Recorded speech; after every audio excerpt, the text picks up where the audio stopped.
హే, నువ్వెందుకు సారీ చెప్తున్నావు? రోగాన్ని ఎవరైనా కావాలని తెచ్చుకుంటారా? నువ్వు ఒకదానివి.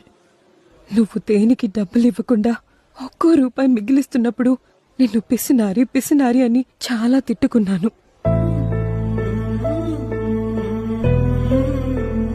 మీరందరూ అనుకునేలాగా నేను పిసినారోని కాదు. ఇక్కడ సంసారం నడిపిస్తున్న ఎంతో మంది మిడిల్ క్లాస్ భర్తల్లాగే నేను. నాకు ఈ షోరూంలో దొరికే బ్రాండెడ్ బట్టల కన్నా బజార్లో దొరికే 100 రూపాయల చొక్కాలోనే ఆనందం. మ్యాట్రెస్ మీద ఏసీ గాల్లో వచ్చే నిద్ర ఎలా ఉంటుందో నాకు తెలీదు. రోజు నైట్ షిఫ్ట్ ముగించుకుని అలసిపోయి ఇంటికొచ్చినప్పుడు నువ్వు చేసిన వంట తిని ఒట్టి చాప మీద కంటి నిండా నిద్రపోయిన వాడిని నేను.